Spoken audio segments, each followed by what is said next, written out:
অবৈধ সম্পর্কের video viral, তবু উত্তরীয় ফুলে সংবর্ধনা। বামুটিয়ায় বিজেপির বাজার কমিটি গঠনে চূড়ান্ত নৈরাজ্য। অবৈধ সম্পর্কের ভিডিও ভাইরাল, তবু উত্তরীয় ফুলে সংবর্ধনা। একসময়ের গর্বের কেন্দ্র ছিল বামুটিয়া, ত্রিপুরার রাজনৈতিক মানচিত্রে বিজেপির অন্যতম শক্ত ঘাঁটি। কিন্তু এখন সেখানে সংগঠনকে পেছনে ফেলে ক্ষমতার লড়াই পৌঁছেছে চূড়ান্ত পর্যায়ে। গোষ্ঠীদ্বন্দ্ব, বিতর্কিত নেতা নির্বাচন এবং নৈতিকতা অবক্ষয় ঘিরে বিস্ফোরিত হচ্ছে জনরোষ। সম্প্রতি বামুটিয়া বাজার কমিটি পুনর্গঠনের ঘটনায় শুরু হয়েছে প্রবল বিতর্ক।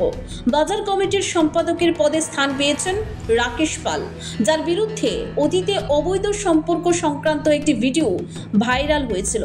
তা সত্ত্বেও তাকে ফুল মাল্য উত্তরীয় পরিয়ে সংবর্ধনা দেওয়া হয়। এই ঘটনা ঘিরে ক্ষোভে ফেটে পড়েছেন এলাকাবাসী ও দলের পুরনো কর্মীরা।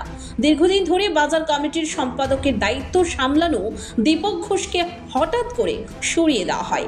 অভিযোগ উঠেছে শুধু পুরনো হওয়ার অপরাধে তাকে বাদ দেওয়া হয়েছে। নতুন সভাপতি রাকেশ পাল কখনো বিজেপির মিছিলে, সভায়, কার্যক্রমে দেখা না গেলেও বর্তমানে একটি বিশেষ গোষ্ঠীর সহায়তায় তিনি সংগঠনের গুরুত্বপূর্ণ পদে বসে পড়েছেন।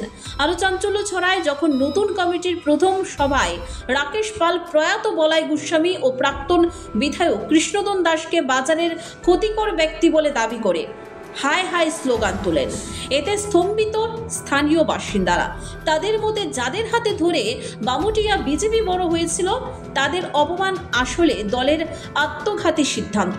স্থানীয় সূত্রে আরও অভিযোগ, এই কমিটি গঠনের পেছনে সিপিআইএম ঘনিষ্ঠদেরও ব্যবহার করা হয়েছে। বহু পুরনো বিজেপি কর্মী এখন সোশ্যাল মিডিয়া পোস্ট, কমেন্ট বা ভিন্ন মত প্রকাশ করার অপরাধে পুলিশের ভয়ে আত্মগোপন রয়েছেন।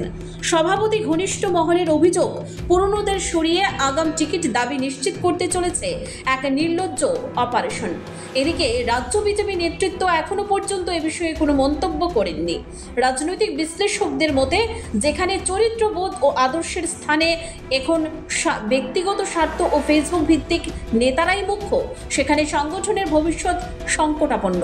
স্থানীয় ব্যবসায়ী নির্মল পাল বলেন, বিজেপি মানে একসময় ছিল সংগ্রামের নাম, আজ সেটা সোশ্যাল মিডিয়ার হ্যাশট্যাগে পরিণত হয়েছে। স্থানীয় শিক্ষিকা অনন্যাদি বলেন, রাজনীতি যদি বিশ্বাসঘাতকতার নাম হয়, তাহলে এই রাজনীতি আর টিকবে না।